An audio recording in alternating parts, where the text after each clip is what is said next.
After the fall of South Vietnam in 1975, hundreds of thousands of families fled the country any way they could: fishing boats, cargo ships, makeshift rafts held together with rope and desperation. Many died at sea. Many were robbed or abandoned. The ones who survived became known to the world as the boat people. Canada was one of the countries that opened its doors. From 1979 to 1982, thousands of Vietnamese refugees were resettled across Western Canada, including Calgary and Edmonton. They arrived with no money, no English, no community support networks, and the trauma of everything they had survived. Those who survived arrived in places like Canada, carrying grief, trauma, and memories they rarely spoke about. Calgary became one of the places where many of these families tried to rebuild their lives. They found work where they could: sewing factories, kitchens, janitorial crews, hard labor for little pay, but enough to keep their families afloat. Their children grew up in the shadow of that struggle. At home, life was still Vietnamese: the language, the food, the expectations. Parents simply worked, exhausted, hoping their kids would somehow have an easier life. By the 1990s and early 2000s, that second generation was in junior high and high school in neighborhoods like Abbeydale, Marlborough, and Forest Lawn. They were Canadian, but were never treated like they belonged. They spoke bad English and were mostly low income, and were looked down on by white kids in the city and by wealthier immigrant families. The word that followed them was FOB, short for fresh off the boat, and the meaning was clear: you're not from here, you don't fit here, you don't belong here. But instead of running from the label, many embraced it. Much like other communities throughout history that reclaimed words once used to demean them, some young Vietnamese Canadians turned FOB into a badge of identity. They flipped the meaning of the word and began to stick together. At first, it wasn't criminal. It was schoolyard survival. A loose network of teenagers who had each other's backs when nobody else did. They walked home from school together. They stuck together at house parties. If one of them got jumped, the rest showed up. It was a social identity, not a gang, a way of reclaiming something that was used to belittle them. They took the word FOB and made it theirs. What was once an insult became a declaration of belonging, and soon it would become a word that would be forever etched in blood in the history of the city of Calgary. Son Nguyen was born in Calgary in 1980 into a Vietnamese immigrant household in the city's northeast, a part of Calgary where many refugee families settled because rent was cheaper and there were more community ties. Son Nguyen grew up watching his parents work long hours, jobs that were physically exhausting and paid barely enough to support the family. This meant Son spent much of his childhood surrounded not by adults, but by other kids just like him. Children with too much unsupervised time, raised in crowded neighborhoods where community was tight but structure was thin. The streets, for many, were the after-school program, the youth center, and the identity builder all at once. Son Nguyen attended Forest Lawn High School. He was part of what people in the community still remember as the Forest Lawn Core. The original cluster of Vietnamese teens who by the later 1990s had begun asserting themselves in Calgary high schools. Sometime around 1999, while FOB was still in its formative years, Son Nguyen and his close friend or relative named Tan Thanh Diep traveled north to Edmonton. They were young, but already moving in circles where cocaine trafficking was becoming increasingly profitable and increasingly dangerous. With them was another associate, Hu Pham, someone who also moved in that early network of Vietnamese youth navigating the drug trade across Alberta. Police in Edmonton had been watching them. By 1999, law enforcement had identified a rising pattern: cocaine flowing between Calgary and Edmonton, handled by small but tightly connected Vietnamese crews. Son and Diep became wrapped up in one of those investigations, part of a drug enforcement operation that would become infamous, though rarely tied back to FOB, in public memory. The operation culminated at a northeast Edmonton apartment. Inside, police believed an armed and dangerous gang figure was present. They launched a tactical raid. What happened next remains contested to this day. During the raid, 2 men, Adam Miller and Hu Pham, fell from a 4th-floor balcony. They died on impact. A flashbang grenade had been thrown by a rookie tactical officer, an explosive distraction device meant to disorient.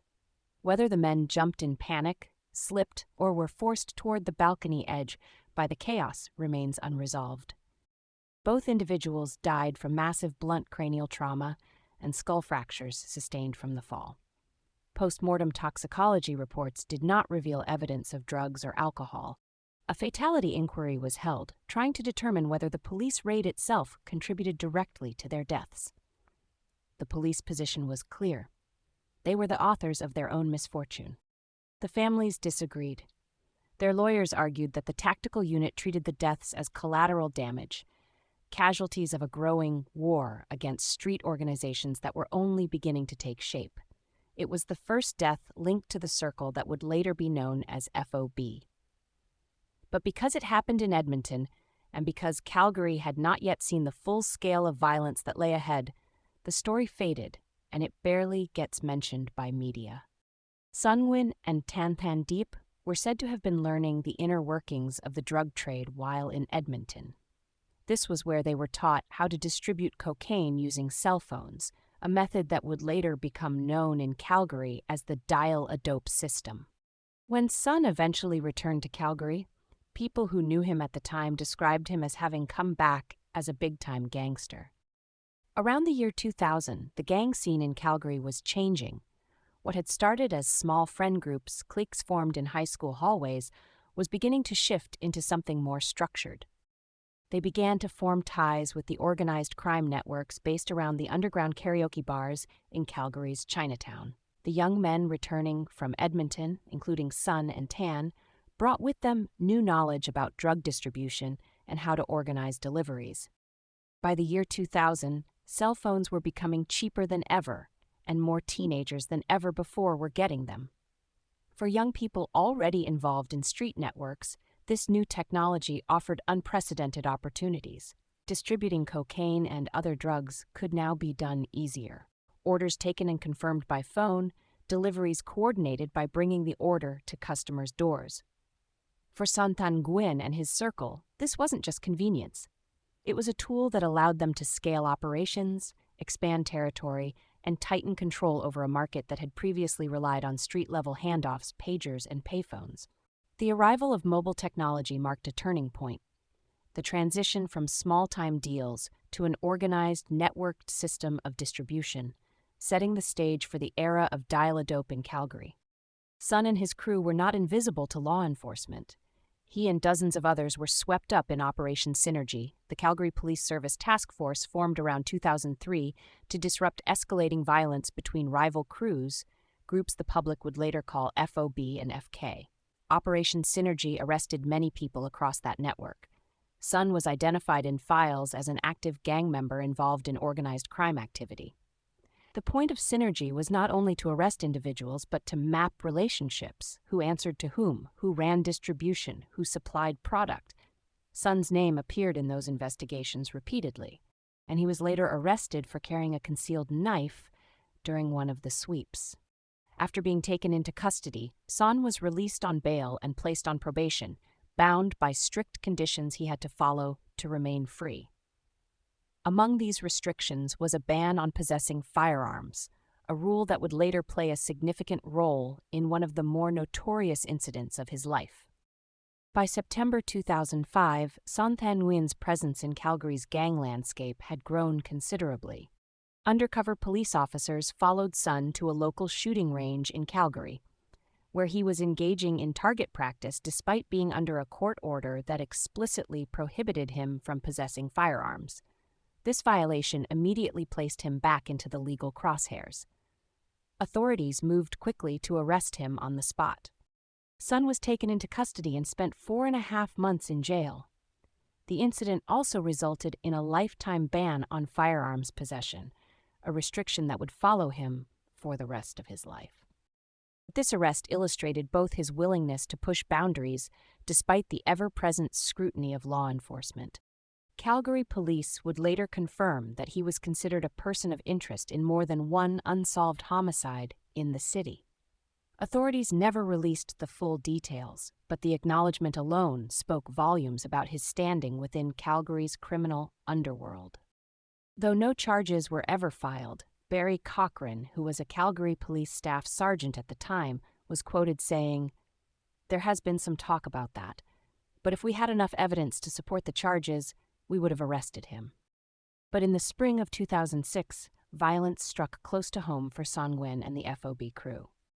On the evening of March 8, 2006, Son Nguyen's very close friend, Tan Thanh Diep, who was just 22 years old at the time, was riding in a vehicle with two others at the intersection of Barlow Trail and 50th Avenue Southeast, just beside the well-known Road King truck stop. Without warning, another vehicle pulled up alongside them, and gunfire suddenly erupted.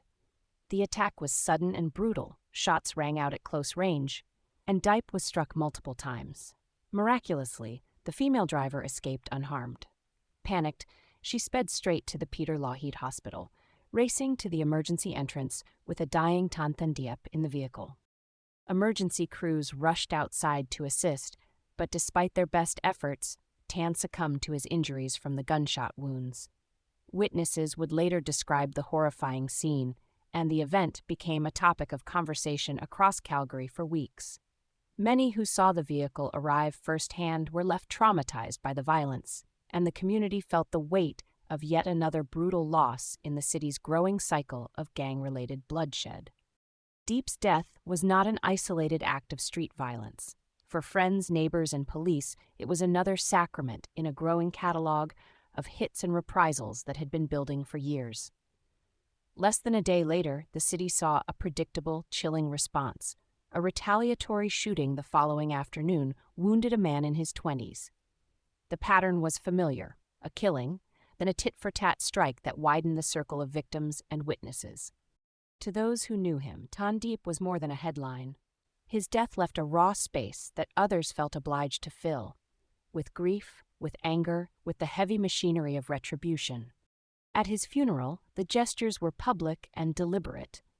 Men who had stood together in schoolyards and on street corners now stood at the front of a chapel, carrying the coffin of one of their own. The Calgary Herald would later confirm that Son Nguyen was among those that carried Tan Diep to his final resting place. Calgary police later confirmed that Tan Thanh Diep had been associated with known gang members, including Son Nguyen, and had a criminal history that included violent incidents such as a 2003 Palace nightclub stabbing, as well as prior drug-related investigations. Staff Sergeant Barry Cochran of the Homicide Unit commented on the case. "There are no witnesses other than the surviving victims that we have been able to identify. This looks like retribution and retaliation." Diep's murder marked Calgary's sixth homicide of 2006, and media reports highlighted the ongoing feud between rival street gangs, including Fresh Off the Boat and the breakaway faction, the Fresh Off the Boat Killers, or FK. The attack on Diep not only underscored the violent realities of gang life, but also sent shockwaves through the community, leaving a lasting mark on both those involved and the neighborhoods caught in the crossfire. In the years 2006 and 2007, the city of Calgary was in chaos. People who grew up in neighborhoods like Falcon Ridge and Rundle remember those years as wild and unpredictable.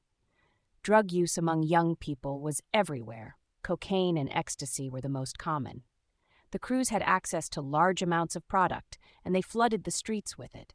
House parties, high schools, raves, drugs were easy to find, and money was even easier to make. It felt like the city was wide open. But underneath the fast money and loud nights, tension was building and people were dying. The violence was escalating, and by April of 2007, it again found its way back to Son Nguyen. During the early morning hours of April 15, 2007, a young man was leaving Plush, which was a nightclub tucked just off 9th Avenue Southeast, just east of the downtown core. The bar had just closed, and crowds of people were pouring out into the street.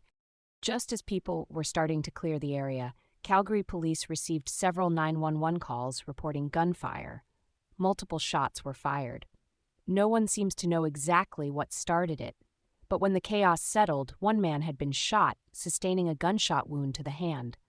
Media reports later identified the victim as an associate of Son Nguyen, although police did not publicly confirm that relationship. Online forum posts from April 16th describe police and news presence, people reporting drive-by shootings and seeing shell casings on the street. It was later said a silver car was being sought related to the incident. He took a gunshot wound to the hand, but he survived and was later treated at hospital and released. The violence would continue over the next 24 hours. The following day, the focus shifted from downtown Calgary to the city's northeast. On the evening of April 16, 2007, just one day after the shooting outside Plush, the war in Calgary escalated again. At around 8:40 p.m., emergency calls began coming into police dispatch. Multiple residents in the 100 block of Saddlecrest Boulevard Northeast, a quiet suburban street in the growing community of Saddle Ridge, reported hearing rapid gunfire. When Calgary police and EMS arrived on scene, they found a man lying in the attached garage of a home. He had been shot multiple times and was in severe medical distress. He was still breathing, but barely. First responders worked fast: CPR, airway support, and aggressive trauma care. He was rushed to the Peter Lougheed Hospital, but the injuries were catastrophic, and he would die shortly after. The man was later identified as 26-year-old Son Nguyen. Police immediately secured the scene. The garage door was left partially open, a detail remembered by neighbors who watched the flashing lights and paramedics working against the clock. The home was quickly taped off as Calgary police established a secure perimeter. Tactical officers canvassed the area, going door to door and checking nearby homes for witnesses or surveillance footage that might show the shooter's approach. It was later confirmed that Son's girlfriend and their 10-month-old child were inside the home at the time of the shooting. Next door, neighbor Kevin Smith told officers what he had witnessed, that when he stepped outside, he saw a man lying half in, half out of the garage, his legs motionless on the driveway. Another resident, Michael Martin, reported seeing two sports cars speed past the house immediately after the gunfire. One driver was hunched low behind the wheel, a hat pulled down low over his face. A white car followed close behind, tailing it as the two vehicles disappeared down the street. In the days that followed, reporting described Son's killing as a targeted, planned ambush. He was the 10th homicide victim of 2007. Calgary police later confirmed that investigators believed the shooter had been hiding inside Son's garage, waiting, knowing he was not home at the time and would be returning unaware. The suspect waited inside with a firearm, and the moment Son pulled into the garage, the shots were fired. How the shooter got access to the garage is unknown. On the morning of Saturday, April 21, 2007, mourners began gathering at a Forest Lawn funeral home, lighting incense and chanting prayers for the slain gang member. While the service had originally been scheduled to begin at noon, it was moved up to 9 a.m. in response to heightened police presence and concern for public safety. Nearly 80 mourners came to say goodbye to Son Nguyen. He was a brother, a father, a partner, and a friend. His girlfriend and family kept close, grieving quietly. But outside, the atmosphere was very different. Uniformed officers and unmarked police vehicles were positioned nearby. Police were watching every car that arrived, essentially staking out the slain gangster's memorial. After the service, the family was then followed by police and media cameras to a local graveyard. At the Rocky View Garden of Peace Cemetery, Calgary police cruisers were stationed at the entrance. Officers checked license plates and identification of visitors as they arrived. Some people were turned away. The message was clear: this was being monitored. The bottom line is safety issues for the participants and the public, said Duty Inspector Keith Pollock. There were no arrests in Son Nguyen's killing, but police made it known that they had known him for a long time. He had been on the police radar since the early days of the gang conflict. A few days after Son Nguyen's funeral, the tension in Calgary didn't disappear. It simply shifted back onto the streets. In the early morning hours of April 27, 2007, police were called to the downtown core after a gunshot was heard outside a nightclub along 10th Avenue Southwest. No victims were found. Hours earlier, officers had responded to the community of Falcon Ridge, where witnesses reported shots exchanged between two SUVs moving through the neighborhood. When they arrived, they found the vehicles abandoned. These incidents marked the fifth report of gunfire in less than 2 weeks, a stretch of violence that began with Son's killing. No one was hit, no arrests were made, and no one came forward. But the message was clear. This conflict wasn't over. Just over a week after veteran FOB member Son Nguyen was ambushed and killed. Another violent and highly unusual incident shook the city, this time in the northwest community of Edgemont. Around 4:30 a.m., a Molotov cocktail was thrown through the basement window of a home on Edforth Road Northwest, igniting a fire inside while 2 university students were asleep. One of them happened to be awake at the time and reacted quickly, allowing both occupants to escape unharmed before the bedroom could become fully engulfed. Arson detectives later stated it may have been a case of mistaken identity, noting there was no clear reason the residents of that home would have been targeted. But the method, timing, and escalation stood out. Firebombings are not common in Calgary, especially not in residential neighborhoods, and seeing one occur within days of the targeted gang execution of Son Nguyen raised quiet but unavoidable questions. Police did not publicly link the incidents, did not announce suspects, and did not confirm any connection to the ongoing gang conflict. But inside the communities where these rivalries were born, the same circles that had just buried Son, the message felt much different. To them, it didn't look random. It looked like the war had just begun. Son was laid to rest under intense police supervision. It was one of Calgary's first highly monitored gang funerals. Just the silence of the cemetery and a city that knew the violence wasn't over. You've been watching the birth of Calgary's deadliest gang, fresh off the boat, part of an ongoing investigative series from Sad Girl Productions. This documentary is based entirely on publicly available information, including archived news reports, court documents, and community sources. While every effort has been made to present this story accurately and respectfully, all events, statements, and accounts discussed in this video remain alleged unless otherwise verified through official records.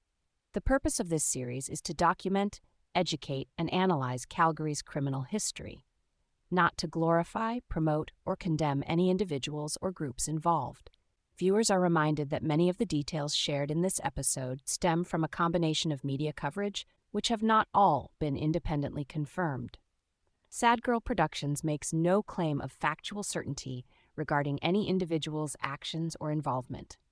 All subjects discussed are presumed innocent until proven guilty in a court of law. Thank you for watching.